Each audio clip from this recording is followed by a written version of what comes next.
Today we have Mr. Raymond Cheng with us as our guest speaker, and he will be talking to us about FinTech or financial technologies.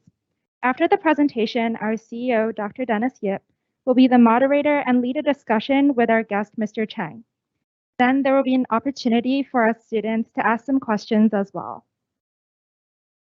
So here is a brief introduction to Mr. Cheng. After working in HSBC for 36 years, Mr. Cheng retired from the bank at the beginning of 2020. His last job was the Group General Manager and Chief Operating Officer in the Asia Pacific region. Mr. Cheng started as a computer programmer and later moved on from technical to management roles. He's worked with different technologies, applications, and global locations, and has a lot of experience in modern leadership and enterprise transformation. Currently, he focuses on nurturing IT startups, promoting FinTech, and developing local talent. He holds several advisory and board positions in different organizations. In a moment, Mr. Cheng will be talking to us about FinTech. For those of us who are unfamiliar with it, he will be introducing some of the fundamentals. And for those who are already familiar, he will be providing some of his own insights. Mr. Cheng, I will now pass the mic to you. Let's welcome Mr. Cheng.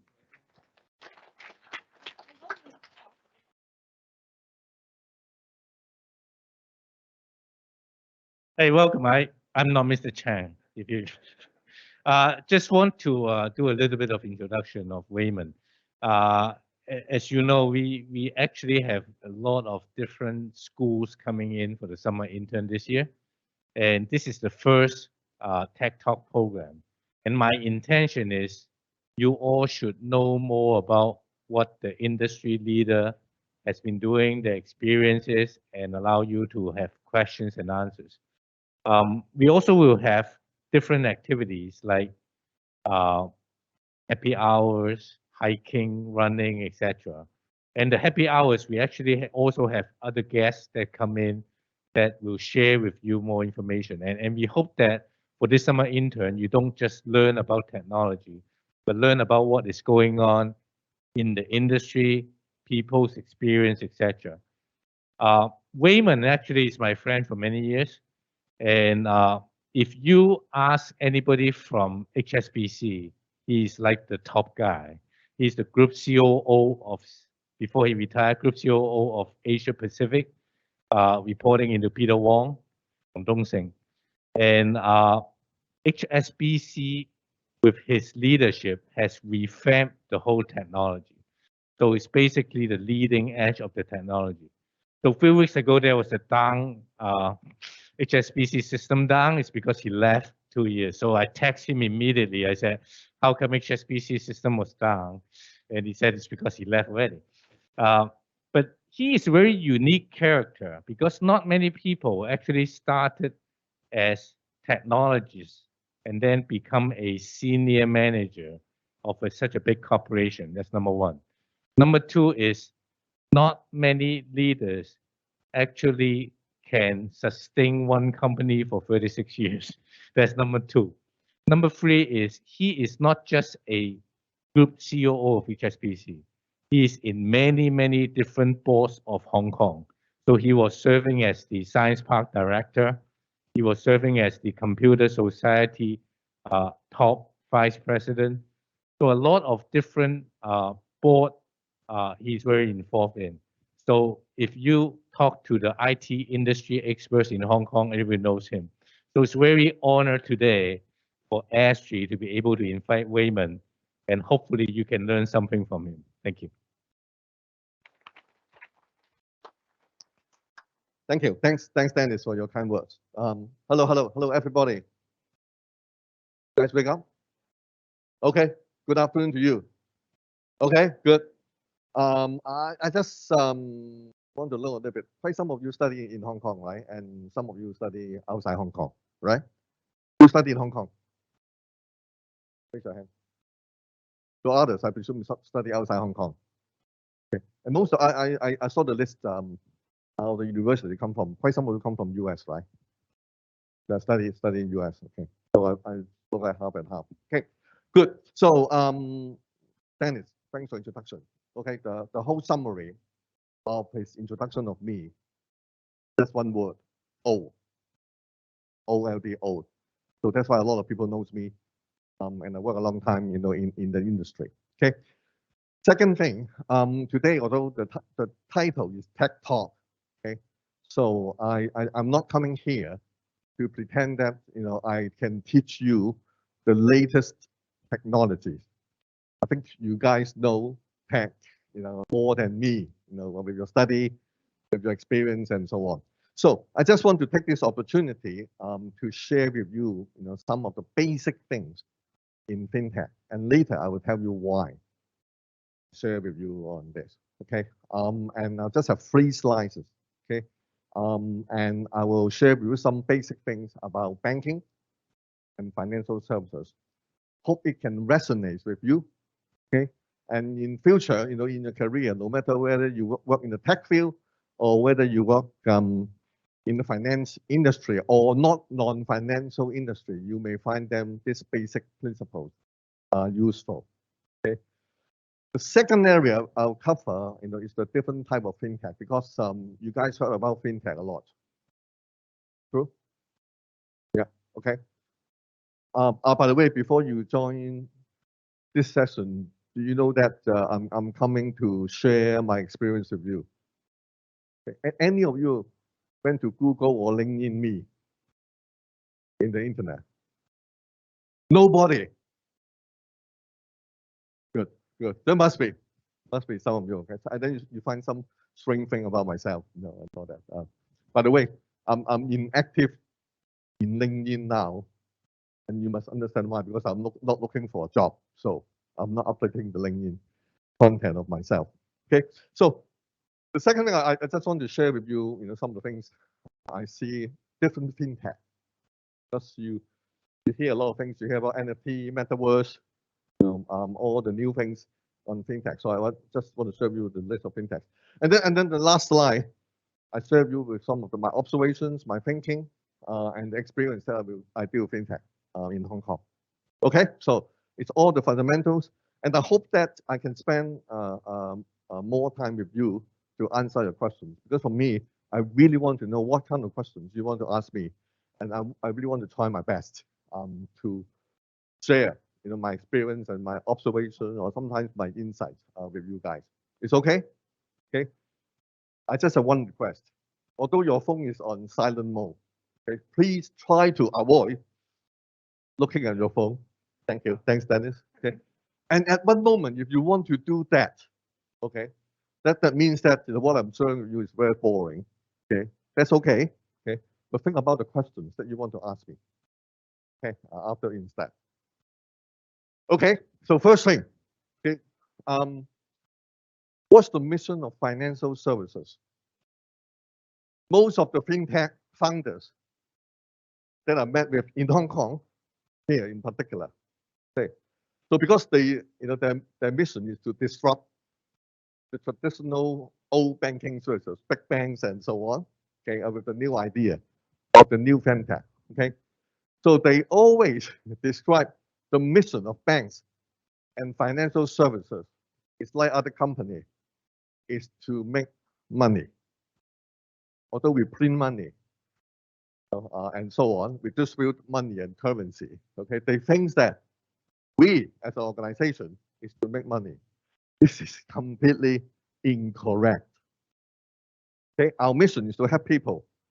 Our mission, working in the bank, is to help our customer to keep their wealth, to gain their wealth, okay, to help them to become better life. And that's very important. And by the way, it's not to help the customer to gamble. This is not our mission. Okay? So this is a very fundamental thinking and concept that all our employee or people practice in the financial world require. We are helping our customer to keep their wealth, to increase their wealth, to improve the company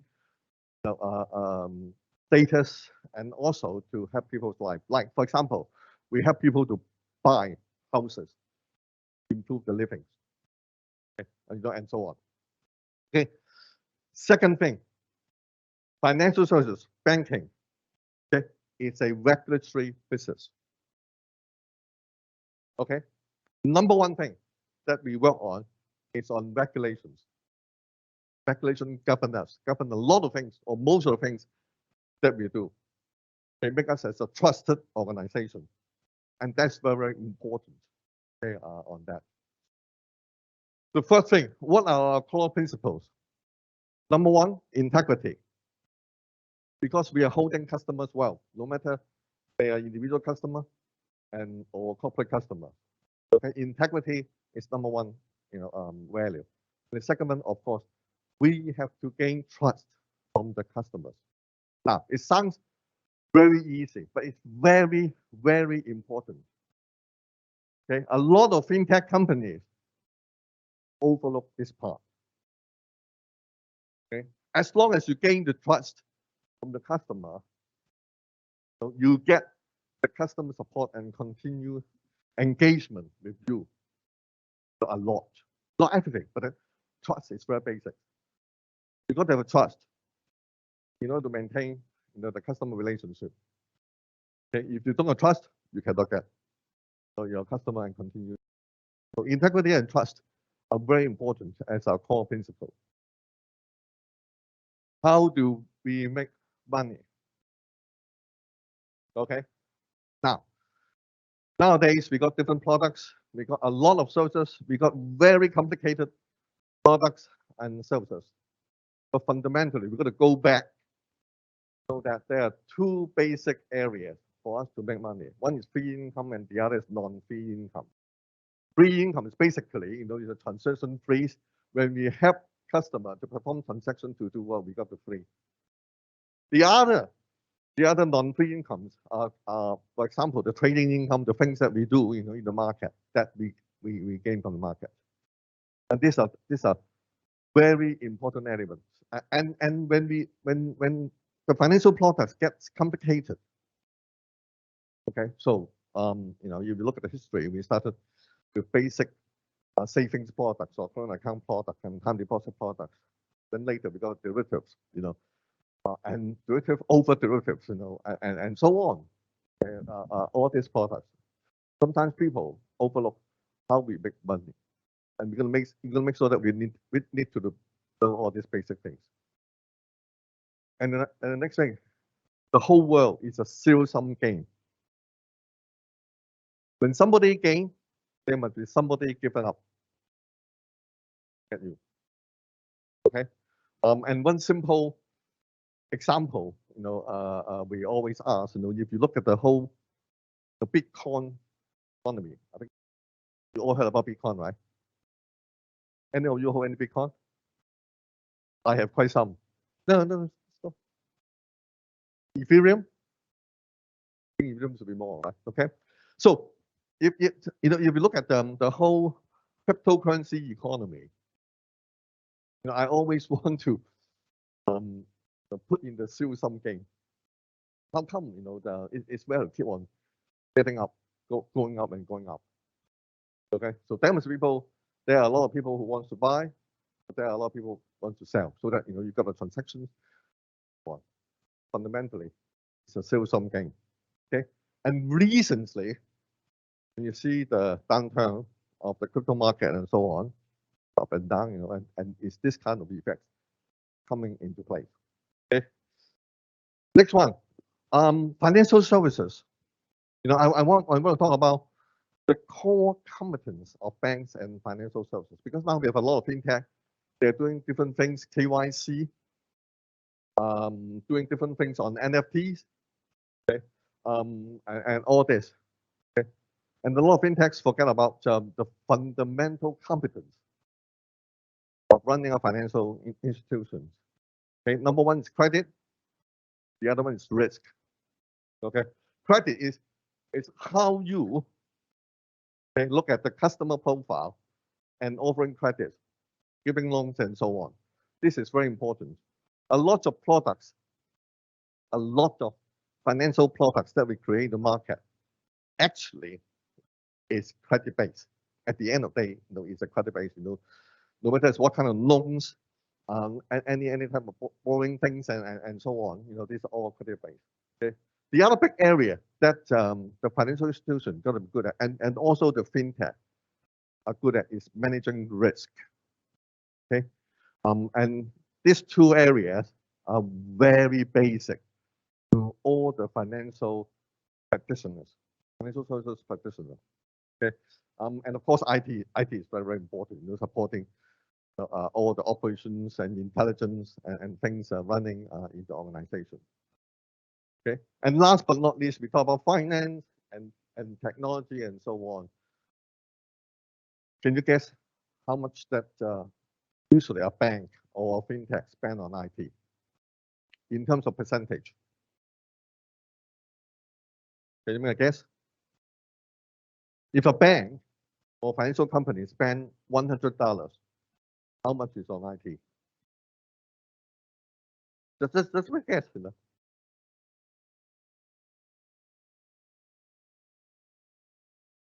Yeah. You're very optimistic, 30%. 30% is actually a lot of FinTech companies.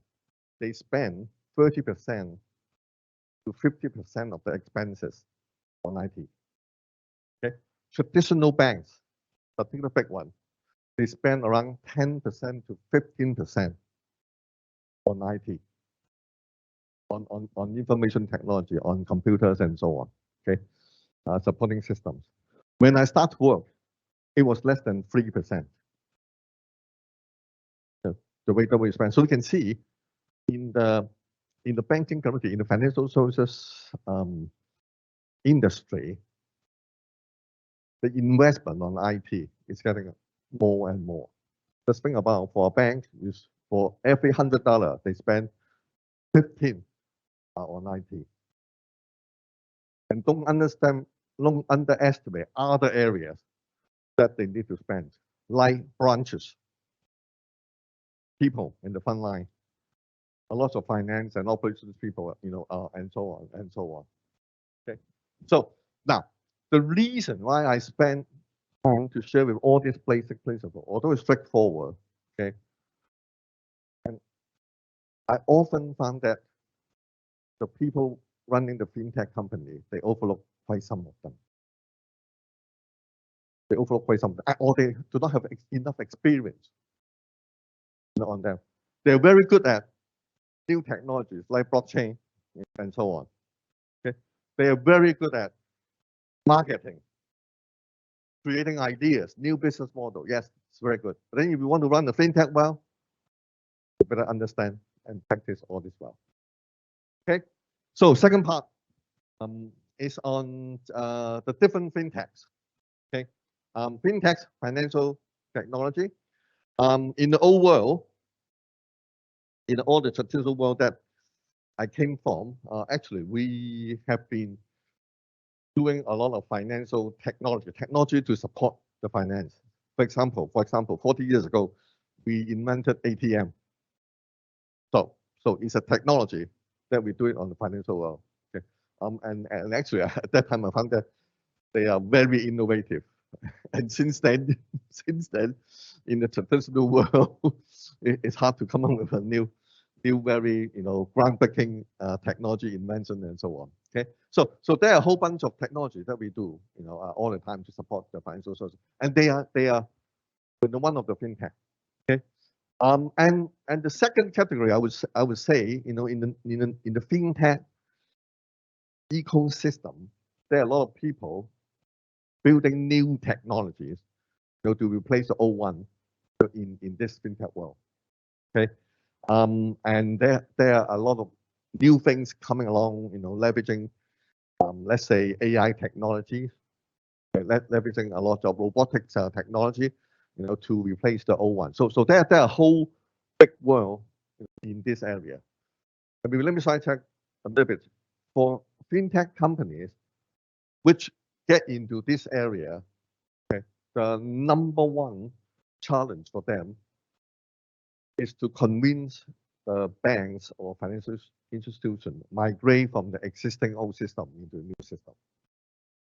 Okay, usually the new system are very good, but the migration is extremely difficult. It could be extremely difficult with a lot of issues and so on.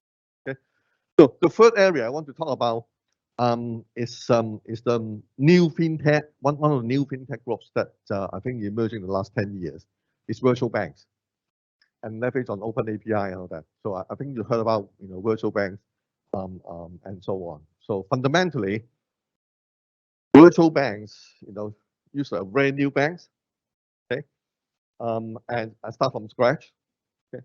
And secondly, they don't need or they don't have physical branches, so they operate through the internet world or quote unquote the virtual world or the electronic world, and so on. Okay, and for them, there are a lot of challenges. We can spend quite some time. You were interested to discuss, the challenges of virtual banks. And there are, I think, 8 virtual banks in Hong Kong now, and there are 3 or 4 coming up or are there in Singapore, and there are a lot in Europe, and so on. Okay, fundamentally, the challenge, the primary challenge is for them to acquire customers. Okay, if you find a lot of old banks or existing banks, because they're existing for a long time, they have a lot of solid customer or old customers like me who continue to work with the bank and all that. Okay, from the outside we look at them. Okay, oh, they have a lot of customers. Yeah, that's natural and so on.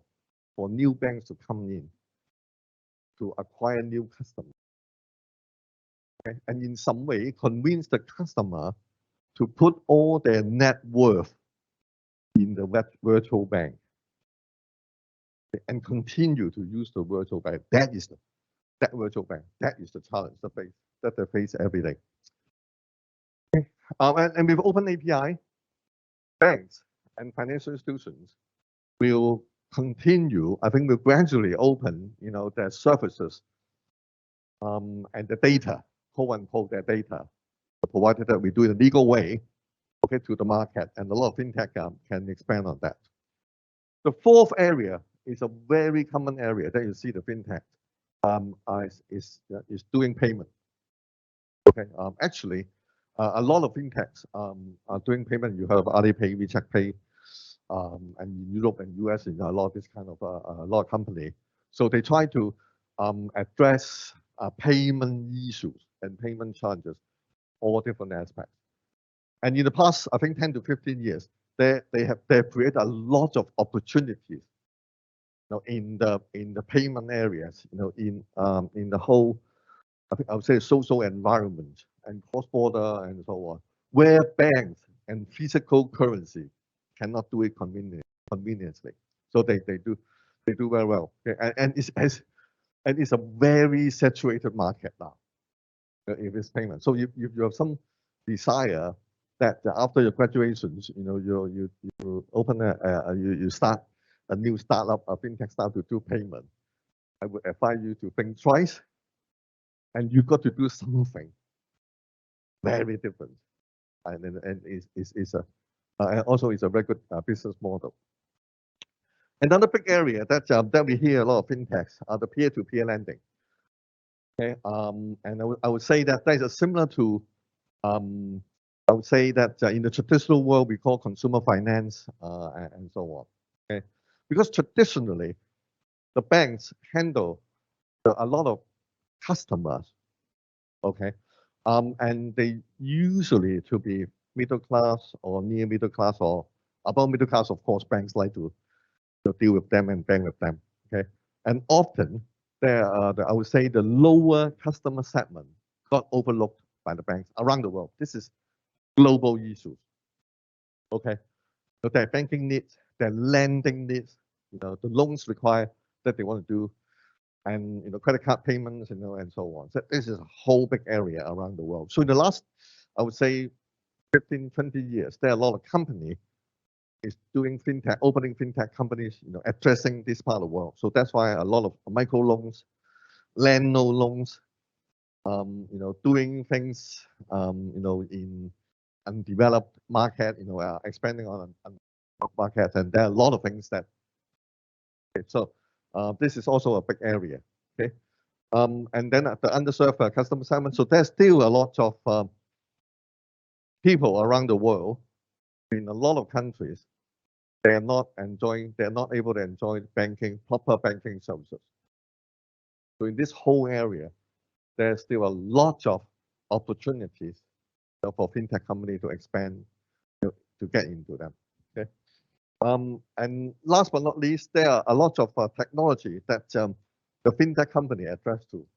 One of them, so it's a lot of fintech company address how to automate all the regulatory issues and areas. Okay, the common one is I think you probably heard about the KYC, know your customer. Bank now have to know their customer very well. So there are a lot, ask the customer a lot of details to know the customer background and activities, and so to avoid fraud and financial crime. Okay, so this is one big area. Okay, and in the whole regulatory compliance area, a lot of companies are doing a lot of work. Okay, last week I met a company. Finally, I met a company who is very smart. Okay, what they do is crawl all the regulator websites around the world. Okay, more than 70 countries around the world. They crawl their website, read all the regulations.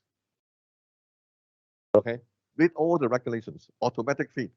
So whenever the regulator, the government, put in any regulation in the website for bank and for financial institution compliance, they got all the feed. Okay, and they use AI to interpret these regulations. Okay, and provide insights and relevant information to their customer, who are banks and financial institutions. Very smart, and there are a lot of potential, in this kind of thing. And this is a big new area because they can use AI and modeling technology to do that. So one big innovative ideas, that we can do in the regulatory area, and there are lots of examples like that. So, for example, I don't know how to describe it. In Hong Kong, or probably you guys are not, if you live in Hong Kong, you probably know, not know enough, old enough. There are pawn shops, 當鋪係咪 pawn shop？ 當鋪pawn shop. You know pawn shops in Hong Kong? So in the old days, if you run out of money because of gambling and so on, so you take your watch and then go to a pawn shop, say, give me $100, I put it here. And later, when I have $120, I come back and then get my Rolex watch back, this kind of things, right? Okay. And I saw a company, I think 2 weeks ago, they are doing similar thing, for what? Your NFTs. NFT pawn shop. Yeah. There's quite a lot of NFT because you talk about public pricing. It's different from stock and so on. Okay, so you can place NFT in the website and then they can borrow you some money. After they claim that this NFT pawn shop pull all the data around the world and use the AI engine, they can come up with the right pricing of your NFTs. Okay, no matter what. Anyway, so a lot of new ideas that people can generate. Okay, now in the fintech area, of course, I have to touch on big area. Okay with the timing? That's okay, right? Okay. So a big area, which is the crypto world. Okay, and the crypto world, I think you guys should know more than me. Because there's a new crypto world with all these things going on. You hear a lot of buzzwords. Okay, cryptocurrencies, central bank digital currency, stable coins. Okay, I think you heard about stable coins, right? Sometimes we challenge whether stable coins is really stable, right? But these guys, they challenge us, the people. Your Hong Kong dollar is stable, your US dollar is stable. It's the same thing happening between the two worlds. Okay, so because of blockchain technology, which serves as a foundation. Okay, there are lots of invention, in the crypto world. Okay, and there are lots of different opportunities coming up. Okay, and the way I see it, there are a lot of innovations. But having said that, there are lots of things, a lot of practices. They are automating our old practices into the new digital world. Take, for example, we got the physical exchange, stock exchanges, and so on. Okay, they have coin exchange, They have digital exchange, and so on. Okay, and of course, my primary message with you is it took the physical world hundreds of years to come up with the right practice in the physical world, like stock exchange, London Stock Exchange, New York Stock Exchanges, and so on. Okay, there are a lot of things that we should carry over to the world, together with all the innovations, all the new ideas that that you can generate.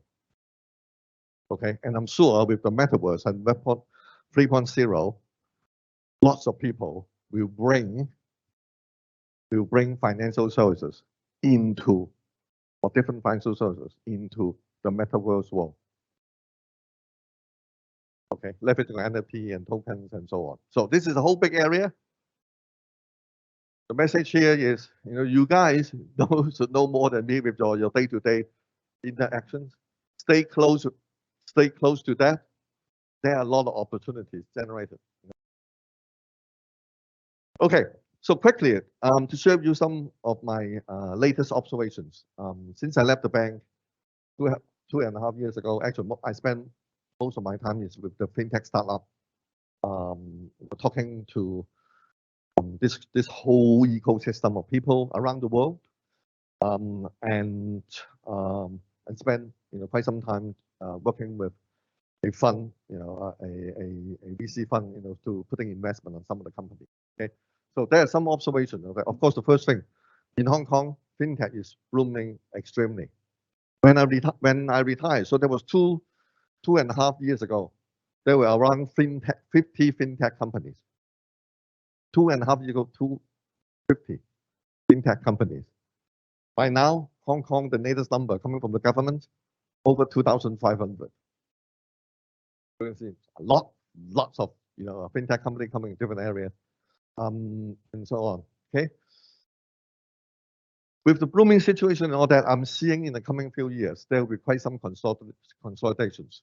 Okay, particularly now with the downturn hit of the market.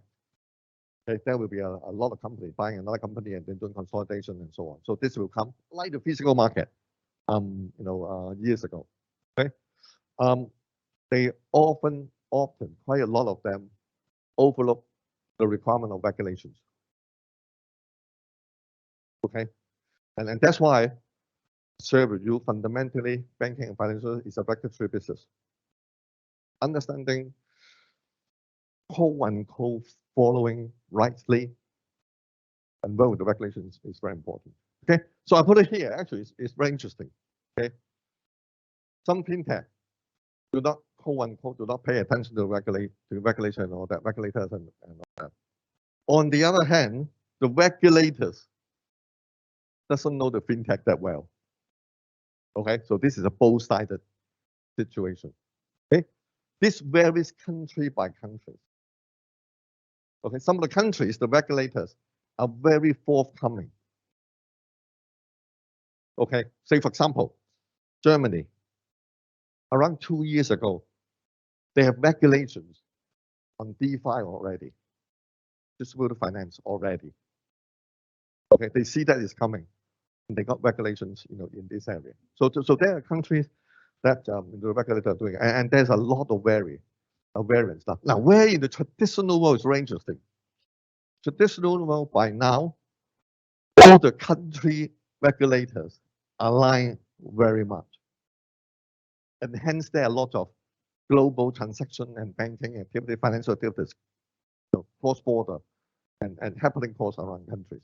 Okay, so that is another part.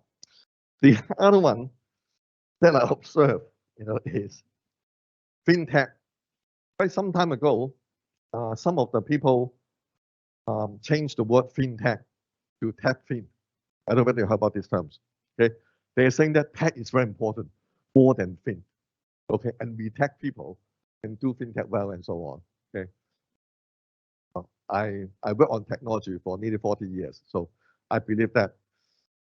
But sadly, to share with you, my latest observation with that is, for FinTech company to be successful, you really need to get good at financial things. And actually, for the technical things, you can either build your own or you can acquire from other people. It's not that difficult. Okay, so the financial knowledge is very, very important. So again, one thing to share with you, while you're doing whatever, your intern program or what opportunity that you have, okay, gain as much exposure in the finance area as much as you can.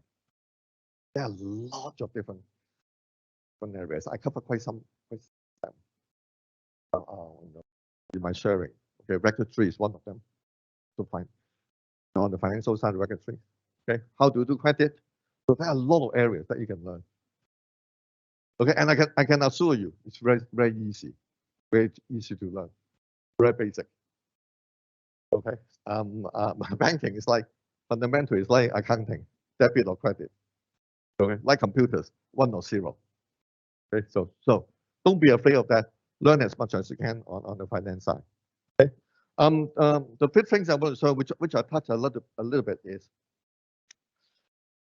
in the financial world, when you manage the credit, debit, currency, positions and so on, there are a lot of operations involved. Most of them are computer related.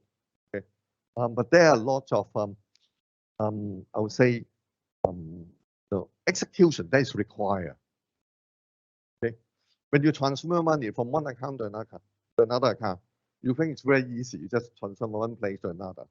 But actually, there are a lot of things that you got to do at the back to make sure that this transfer is proper. And I call them generally the operations required. Okay, and I found that a lot of fintech companies, they overlook this area. Okay, and so if you get into this business, remind yourself and make sure that you do it well in this area. And last but not least, although it's a lot of competitions, a lot of fintech companies, and on the other hand, there are a lot of innovations coming up. So I see there's still a lot of expansion and growth in the whole fintech area, and the innovations come every day, everywhere around the world. Okay, so far that's what I want to share with you guys these sessions, and we can open to questions and so on. And by the way, thanks for your patience to listen. Let's take a very inactive, a very active discussion session. It's okay? Okay, thank you. Thank you, Mr. Cheng. We'll now have our moderator, Dr. Dennis Yip, do a short Q&A session with you. Thank you, Raymond. I think it's very good that you talk about fintech and different areas, right? But I'm standing in the student's perspective. They care about their career. They have 2 or 3, 4 more years of studies. So I got a couple questions for you in terms of career. Now, a lot of people are asking whether I should graduate, get my skills, and work for a startup. But there are some advices that I should work for a big companies first, so that I can learn about the organizational structure and all the different things. Now, you have dealt with startup after you retire a lot. I know you do a lot of funding, talking about funding startups, etc. What is your feel for the students here? Dennis always asks very difficult questions. This is very hard. What you remind me is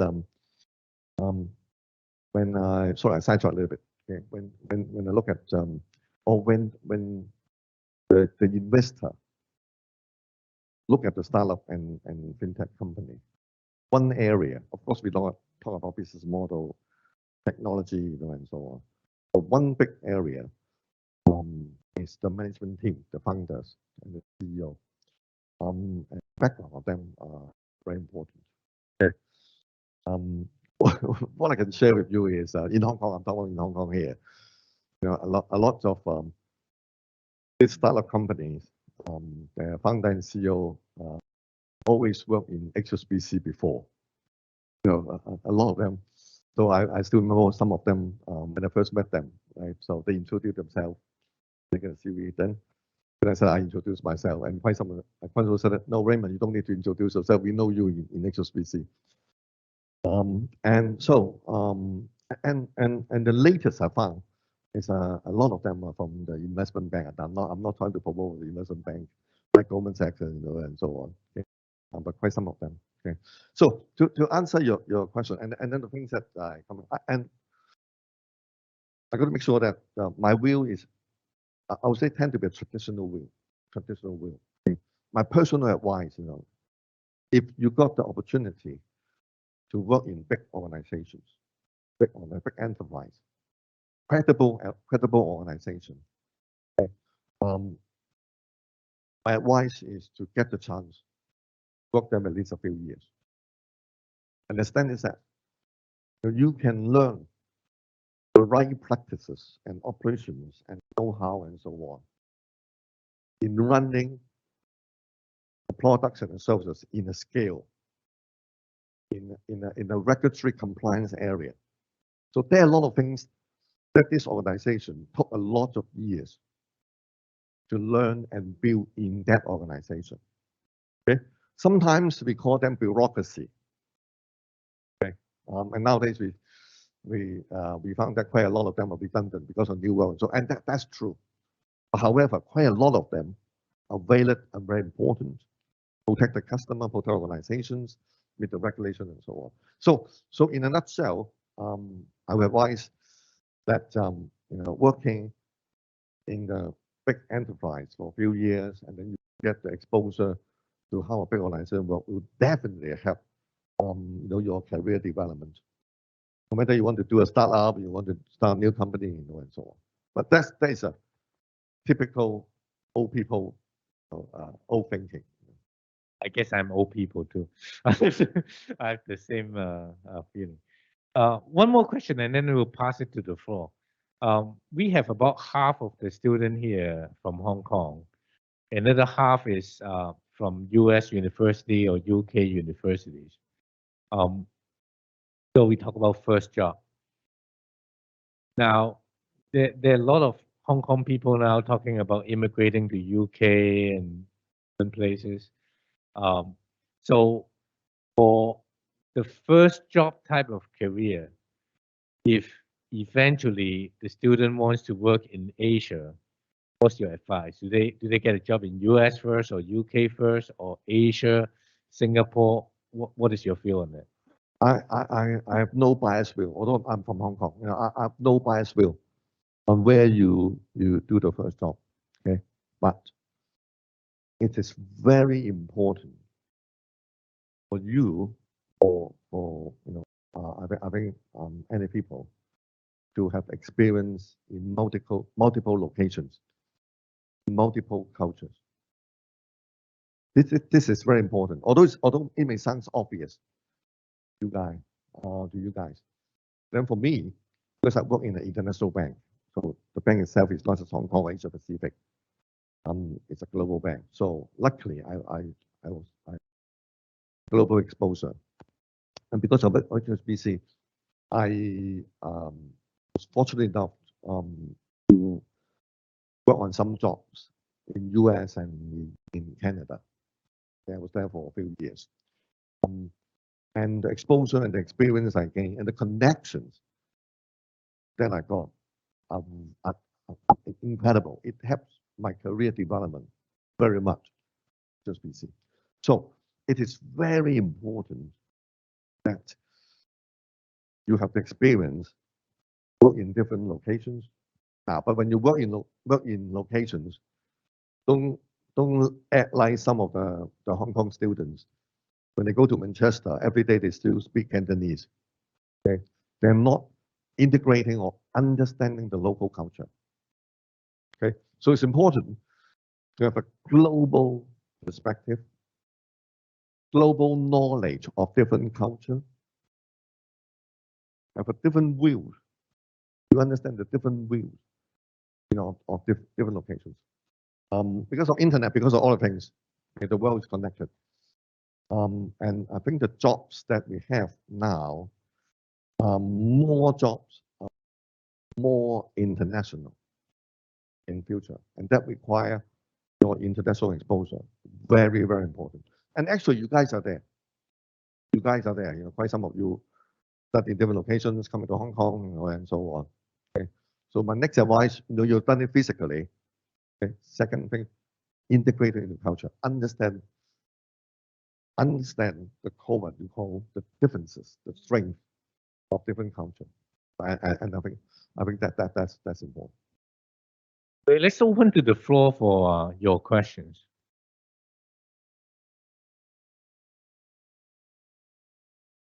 You decide to go into banking rather than the traditional tech industry? It's good questions. I'll try to answer quickly because it does not apply nowadays anymore. Okay, so I studied in Hong Kong and I studied electronic engineering. Okay? And at that time, in Hong Kong here, we do not have computer courses. We do not have computer engineering courses.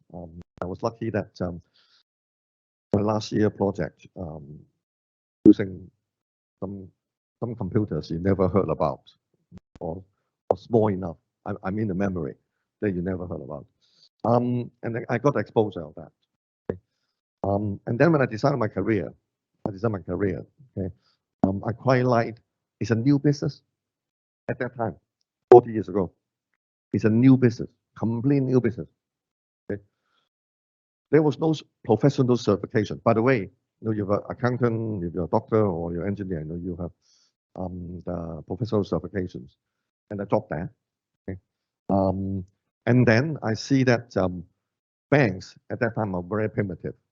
Okay, very primitive. You cannot withdraw money from another branch. You deposit this branch, or you open account this branch. You cannot get money from the other branch. You can't imagine, that kind of life that we have at that time compared to what you have now.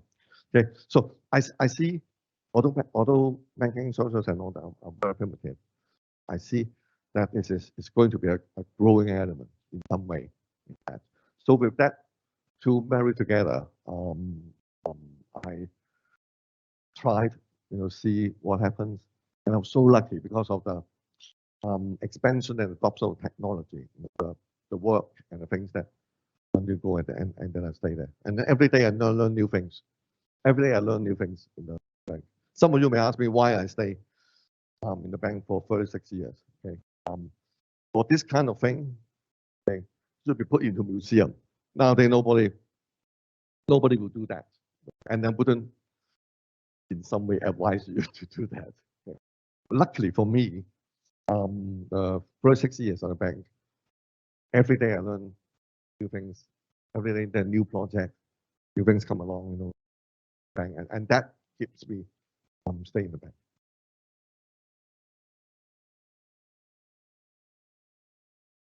Ladies first, okay. Looking back on your career path, would you say you at all regret not having the experience of working with multiple companies, or do you think focusing on one company was part of your successful career? No, I wouldn't say that I got a successful career. Okay, and the way actually when I work with my teams, before I left, and I always share some of the principles that I have with my colleagues. Okay, and I try to share it here. Now, don't take it to extreme. First thing, when you work on a job, at most you stay there for 3 years, at most. Okay, now it's not a hard and fast rule. Okay, and of course, switching jobs and so on, you got to see whether you switch company, and so on. Okay, and the second thing is do different things and so on, and it could be other organizations and all that. One of the things that probably I regret a little bit is I got different. I don't have exposure working in different organizations. Okay. However, the other side of me are that in the last 36 years, HSBC grew, has grown, from, I don't know how to describe it. At that time, we probably have 10 branches in different countries. We only have a small office in London. And the IT department, when I joined, was around 200 people. Okay. And when I left, the IT departments around the world, I think, are 60,000 people. Right? So You can see the growth. One time, the Microsoft guys, it was around, I think, 10 years ago, they joke at me, joke at us, that HSBC globally, we got more IT staff than Microsoft worldwide. So a lot of expansion. So by my views, I was lucky that I got different departments, different things, doing different things. And hence my last 10 years, I moved into operations. So I took at IT, and I took at operations and real estate. Okay, looking for locations to rent branches, you know, that kind of things, and procurement, so other areas. So I see that's, and then we had a lot of acquisition in the past. And each time when you acquire another bank and all that, there are a lot of new things and things that you see. By the way, I'm not advising you to hop between organizations every 2 years in your career. Okay, each organization, when you join an organization, okay, each organization invests a lot on you. Okay, no matter on the onboarding, acquisition, and train you up and so on. And my advice is, you know, once you get fluent in the organization, contribute to it as much as you can. Okay, and then look for better movement. Question. Yes, sir. Hi, I'm Belle, and currently I'm interning at TAIT, the Trust in AI department. And you mentioned that you had experience, your background's from tech. I was just wondering, for people who want to enter FinTech, do you actually think, assuming that you have to choose between one, it's better to enter with a background in tech, or is it better to enter with a background in finance or like? That's no big difference.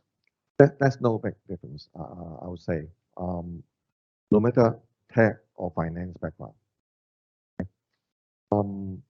In tech, in a tech area, I got very good IT staff who support big systems, who study chemistry, study biology. By the way, I personally, I like people who study physics. And anybody study good at physics? The reason I like people studying physics is they always ask a lot of very good questions. Why Apple fall down? Okay, and then you try to explain that, and they keep on asking you. So in some way, doing physics well, people, the way I usually see the analytical mind is quite good. So to answer your questions, there's no preference on finance or tech. Okay. I think in terms of career nowadays for you guys, really, you know, that because you know all the careers and jobs are quite transparent to you now. Okay, so do something, choose something that you have interest in. Okay, and nowadays with all the competition and right, I think one of the success factors that you get is when you have passion and interest in that aspect, no matter it's finance, tech, marketing, or accounting. You got to have a passion for that. But because of, you know, a lot of people, you know, are better, are good compared to what we have, you know, 40 years ago. Okay. Do something that you do. Okay. And by the way, I think you know that every day there are new jobs coming out market. Something that you cannot imagine, let's say a year ago. And there could be good job and so on. So, and there are a lot of new ideas, innovation that you can do. Okay, so I don't have any preference from tech or frame. Once you get into it, get the best out of it. Whether it is vertical, so tech can be very good tech and R&D people. Okay, vertical or horizontal. You know that area so well, so that when you switch to the other area, you are good and knowing this area. Okay. But several things that I observe now. and you guys know that. If you want to be, I would say, top management in organization, you have to know tech. Even you just run finance. Now, when I say no tech, it's you got to have all the right basic knowledge, plus how to leverage tech. Very important. Okay. As a marketing manager, product manager, as a financial controller, CFO, HR head, you just cannot let the tech people to make all the decisions for you. Okay? You got to know how to co-work with them. We partner everyone. And actually, a lot of CEO of big company now that you found that they're very tech savvy. Now, when they're tech savvy, they may not be technically very good. They may not be professor or research and invent something, but they leverage tech very well.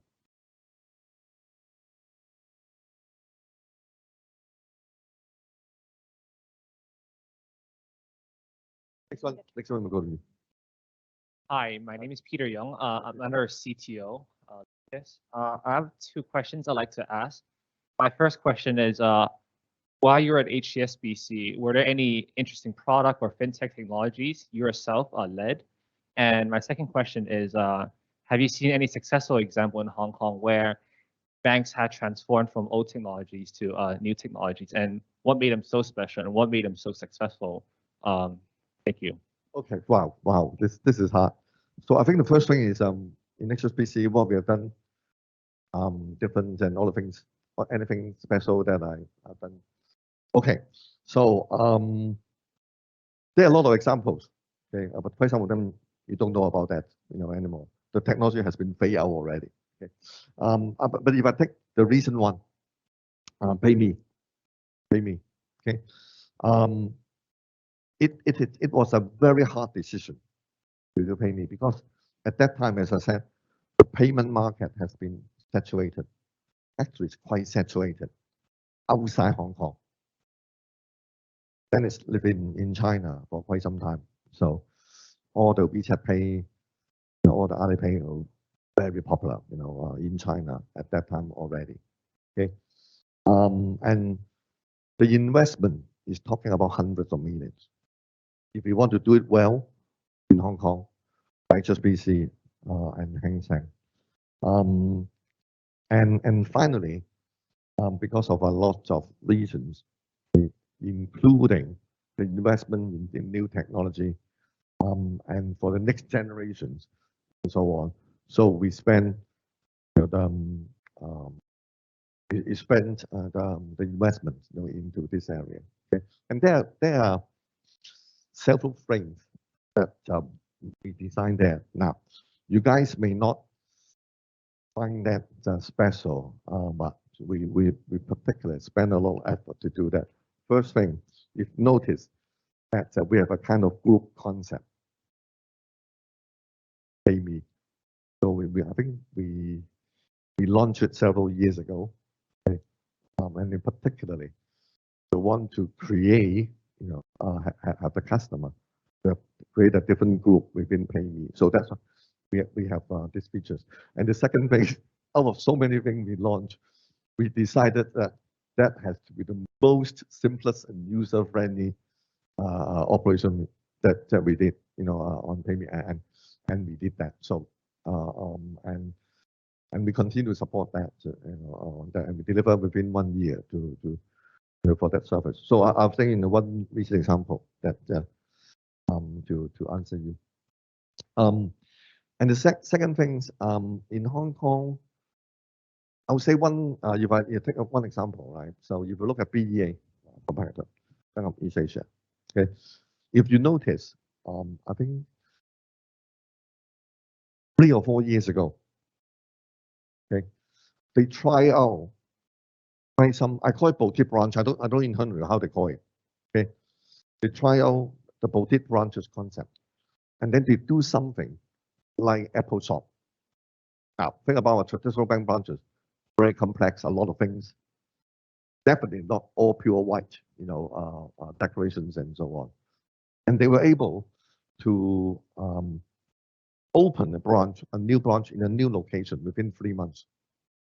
Okay, with that kind of Apple Shop like things, and they tried it out very well. And now I see quite some branches of BEA. They adopted, this design, very customer friendly. And really, I do, a kudo, to give kudo to them, in doing it. And there are quite some other examples that we can do. There are people doing in Hong Kong. Stock exchange also, it's also very innovative and do a lot of new things. Amazing.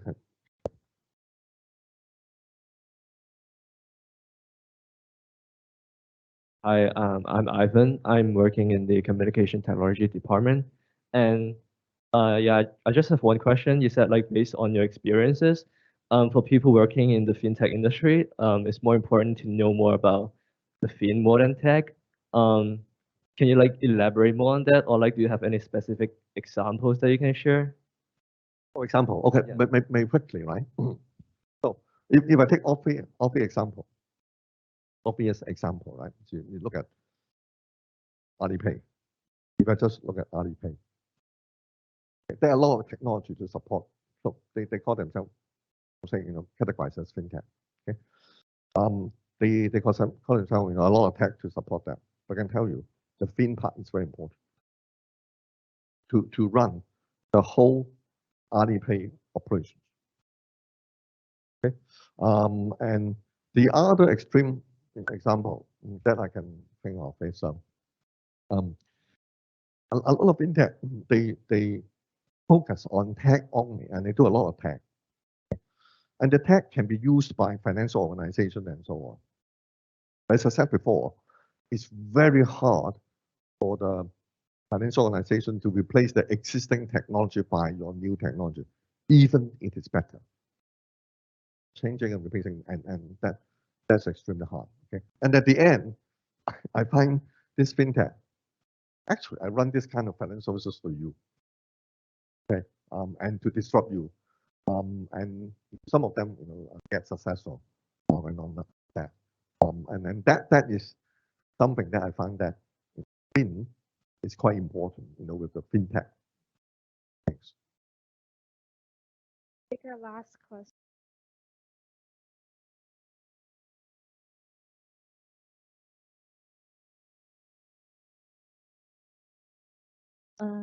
Hi, Raymond. I am Lily, a senior engineer from the ICET group.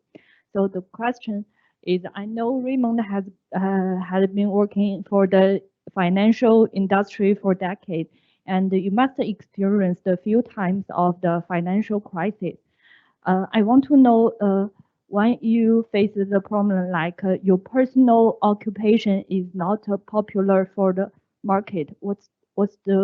What's your way to deal with it? That's a good one. If I understand you correctly, okay. Sorry about that, right? So there are a few financial crises, right? And I think at some point of time, financial work people or bankers are not well respected and well regarded by the community in a lot of countries and so on. Okay, and how do we uphold and all that? I think that's a very very good question. And hence, what I believe, we work in the financial institutions. I use a very simple word to say. I always remind myself to do the right thing. Okay. That right things, our regulations, the way that we manage risk. There are cases. I remember there are cases. I support the business. I help the business to analyze, to reject some of the strange business getting into the bank.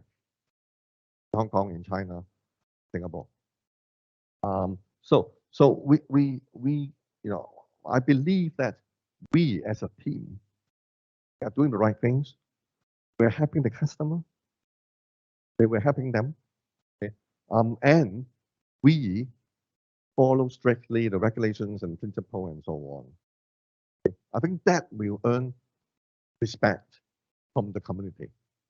That will earn respect from the community. Now, if you're doing something that you can't explain, and you lose a lot of money without the proper explanation and proper control and so on, definitely you won't be accepted.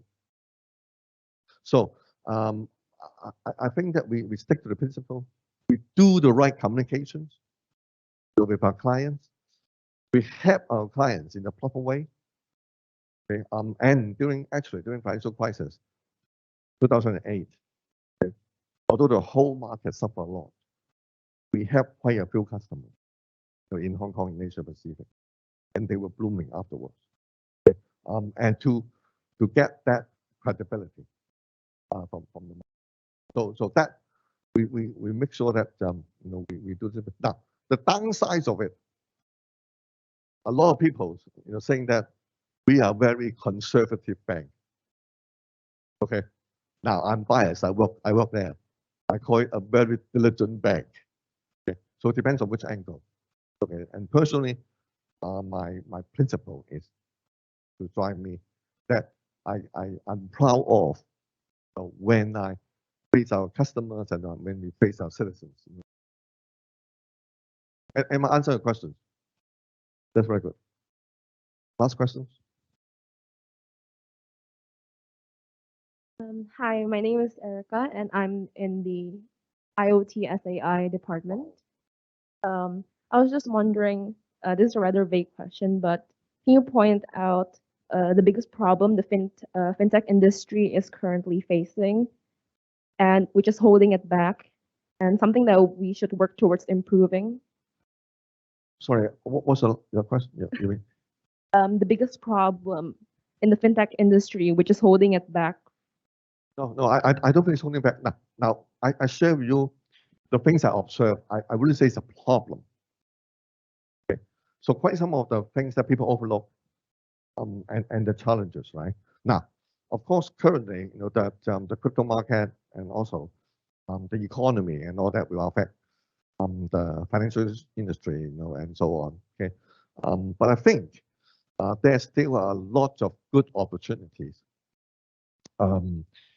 for us to innovate, to leverage on technology, to do more right things, for the market. Okay, say for example, NFT. I think you all heard NFT, right? I think it's just blooming in the last 1.5 years. 1 year, okay. Now, people saying that everything can be NFT.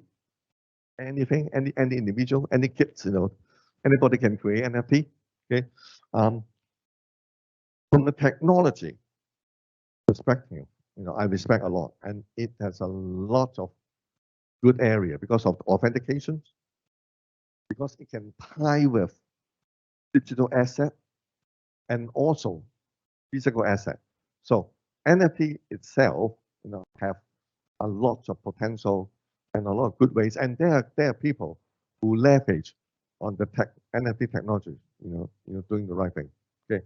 However, there are other things, happening, which may be eliminated in future. I think time will tell which one are better and which one has got to be changed so that it can go back to the right track. So even in the downturn, there are a lot of consolidation. There's a lot of opportunities, and also with the development token, blockchain, all these new technologies, there are huge potential in different aspects. I think that marks the end of our Q&A session. Thank you so much for speaking. Thank you for your attention. Thank you. Pause.